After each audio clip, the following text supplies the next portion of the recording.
Di awal film terlihat seorang pria bernama Gabriel sedang menghubungi polisi. Ia mengatakan kalau di bawah jembatan tepat pada jam 9 pagi akan terjadi ledakan bom.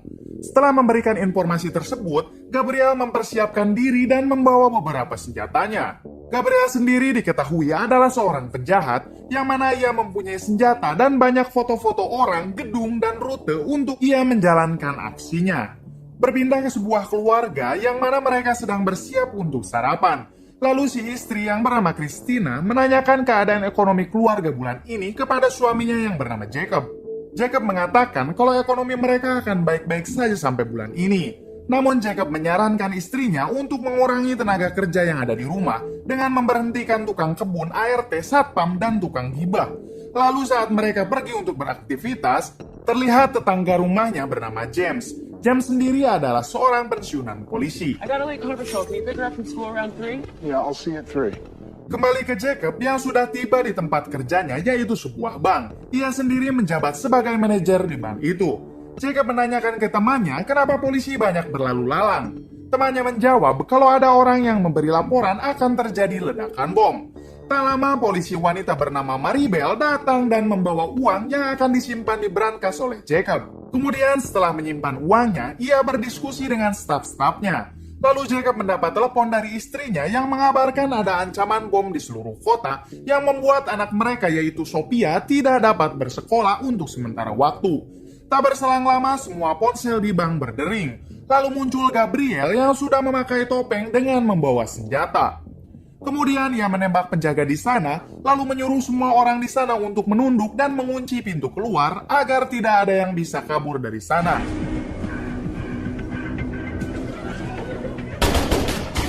Lalu Gabriel menyuruh pegawai bank untuk memasukkan uang itu ke dalam kantong yang ia bawa. Gabriel juga menyuruh Jacob untuk membuka brankas agar mendapatkan uang yang lebih banyak. Setelah menggasak uang di brankas, Gabriel memberikan 2 kantong yang berisikan serbuk berwarna merah. Setelah Gabriel menembak ke atas, tiba-tiba kantong itu meledak. Kemudian polisi pun berdatangan. Namun setelah polisi berdatangan, Gabriel ternyata sudah melarikan diri. Kemudian polisi membawa Jacob dan temannya untuk dimintai keterangan. Di kantor polisi, Jacob diinterogasi oleh 2 orang, yaitu detektif Robert dan agen FBI bernama Phil. Agen Phil di sini membeberkan semua foto kejahatan di beberapa tempat dengan pelaku yang hampir sama. Lalu ia juga bertanya mengenai kejadian perampokan itu. Di sini Jacob hanya mengatakan kejadiannya sangat cepat dan penjahat itu sangat keras dan pintar. Lalu agen Phil memberikan kartu namanya jika ada yang ingin ia beritahu di kemudian hari. Memories have a way of coming back. If you think of anything, don't hesitate. Pada malam harinya, Jacob terpikiran terus tentang kejadian perampokan itu.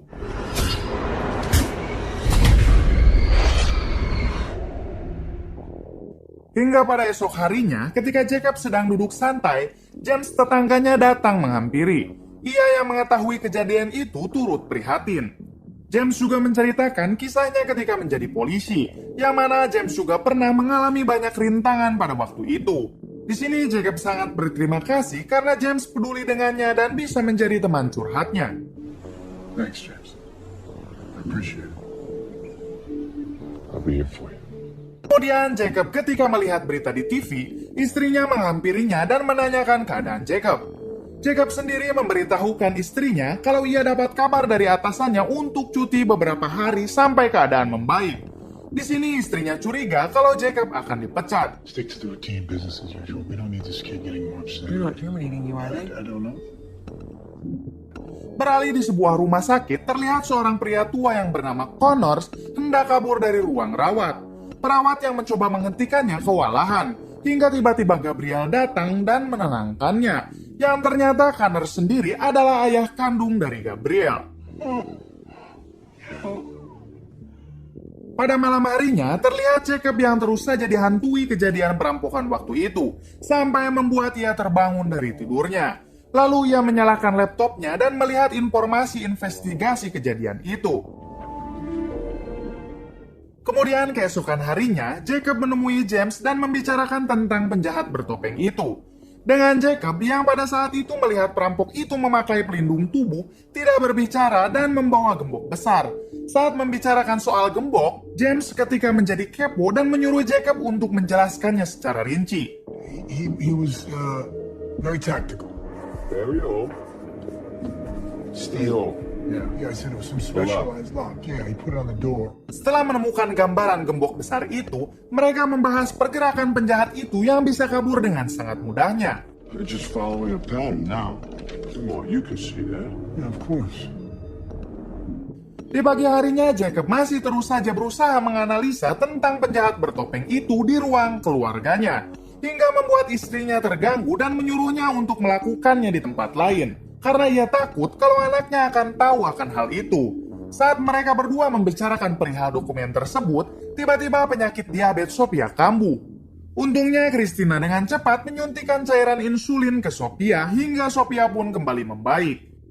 Berpindah ke universitas, terlihat Gabriel yang menyamar sebagai tukang bersih-bersih dan masuk ke sebuah ruangan server. Lalu ia meretas sebuah kata sandi untuk membuka kotak, yaitu kotak yang berisikan alat perusak mesin mobil. Beralih ke Jacob dan James yang masih lanjut menganalisa kasus perampokan itu. Di sini Jacob memberikan analisanya kalau penjahat itu akan beraksi di Bank Chartov yang berada tepat di pusat kota, dengan sistem keamanan yang sama dengan bank tempat ia bekerja. Maybe he's looking for the same thing. Same time. There's no cameras, no surveillance. He's gone. Di balik itu, Gabriel berlatih untuk mempersiapkan misi berikutnya. Kembali ke James dan Jacob yang terus mencari di mana area lokasi target berikutnya yang akan dirampok penjahat itu. Setelah menganalisa, Jacob pun langsung berangkat mengunjungi beberapa tempat lokasi yang ia curigai. Setelah tidak menemukan satupun tempat yang mencurigakan, Jacob berhenti di jalan buntu. Namun saat ia akan putar balik, ia melihat seorang membuka pintu. Jacob yang merasa ada yang tidak beres, ia pun langsung memasuki gedung itu. Di dalam, Jacob melihat Gabriel yang sudah bersiap-siap.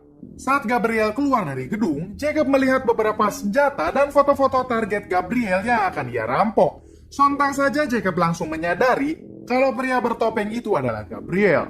Di sini Jacob mengambil kertas yang bertuliskan alamat kediaman ayah Gabriel. Setelah mendapatkan alamat tersebut, Jacob langsung bergegas mengikuti Gabriel.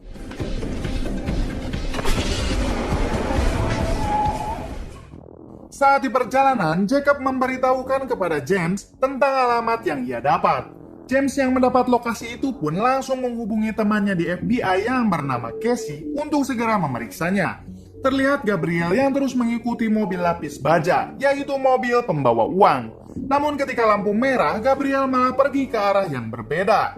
Namun di sini, Jacob berkeyakinan kalau Gabriel akan mengincar mobil itu. Ia pun terus mengikuti mobil lapis baja itu. Hingga prediksi Jacob pun benar. Gabriel sudah menunggu di sana hingga Gabriel melempar sebuah alat yang mengakibatkan mesin mobil lapis baja itu berhenti. Jacob yang melihat kejadian itu, ia langsung melaporkannya ke pihak kepolisian. Kemudian saat sopir mengecek apa yang terjadi, ternyata dari belakang Gabriel memukulnya.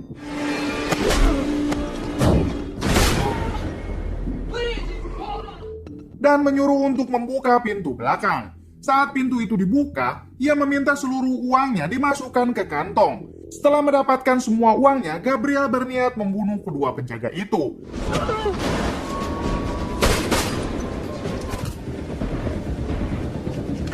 Namun untungnya, Jacob datang menghentikannya. Di sini Jacob kalah dan Gabriel pun berhasil kabur. Tak berselang lama pihak kepolisian berdatangan dan terjadi adu tembak dengan Gabriel.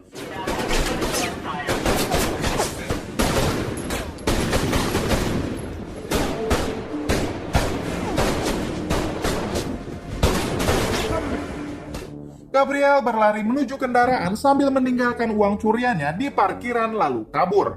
Aksi kejar-kejaran pun terjadi.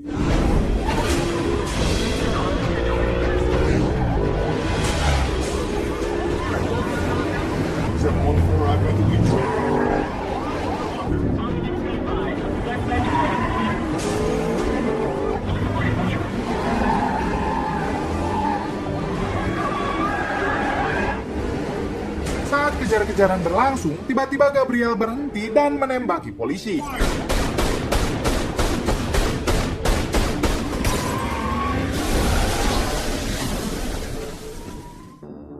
Ia pun lanjut pergi ke sebuah pabrik, yaitu untuk mengelabui polisi dengan menaiki mobil di sana.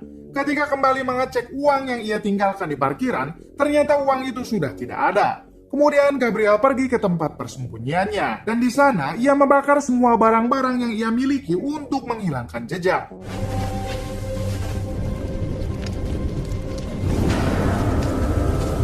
Sedangkan di satu sisi, pihak kepolisian terus menyelidiki TKP itu. Beralih ke rumah sakit, Connor diberitahu oleh Robert kalau pabriknya kebakaran tadi pagi. Di sini Connor hanya menjawab, anaknya pasti tahu apa yang harus ia lakukan. Robert menanyakan perihal kapan anaknya mengunjungi di rumah sakit. Perawat itu memberitahunya kalau ia selalu datang untuk menjenguk setiap 2 minggu sekali. Take this kid.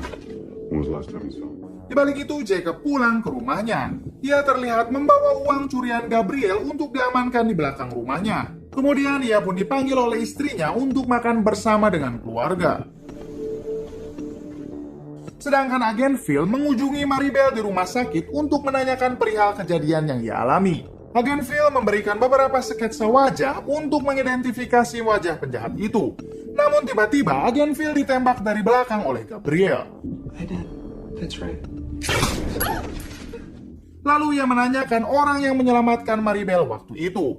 Maribel yang tersudutkan langsung menelepon Jacob untuk segera bertemu dengan alasan FBI ingin bertemu dengannya.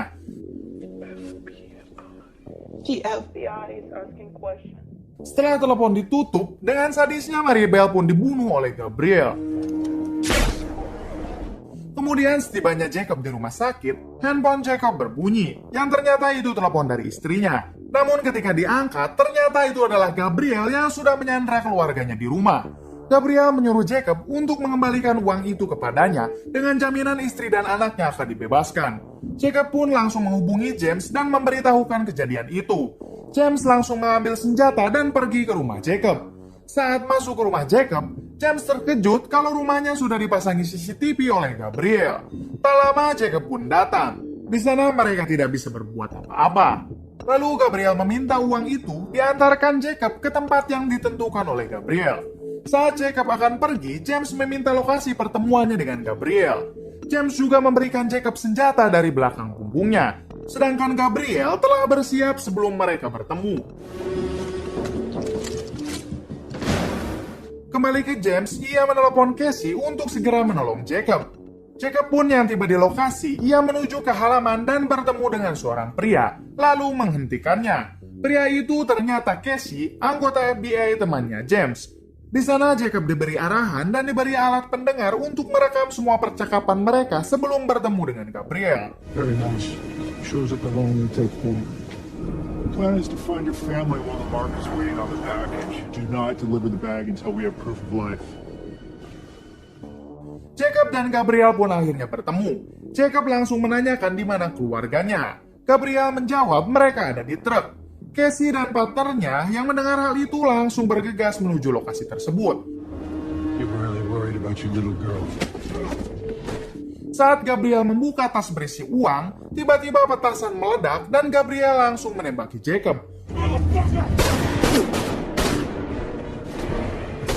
Untungnya ia bisa menghindari tembakan itu dengan cepat. Terlihat juga polisi yang berada di sana ikut terlibat.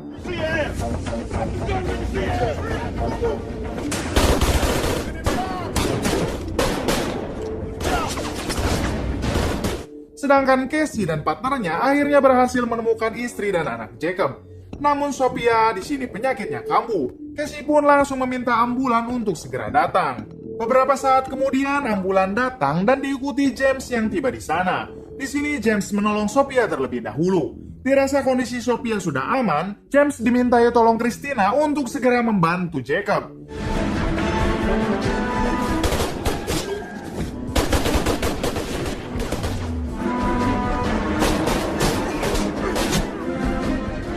Jacob mengejar Gabriel sampai ia terpojok.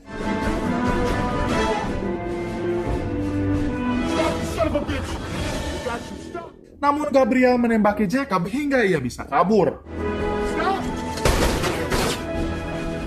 Untungnya saat Gabriel kabur, James sudah menghalanginya dan Gabriel pun ditembak sampai terjatuh.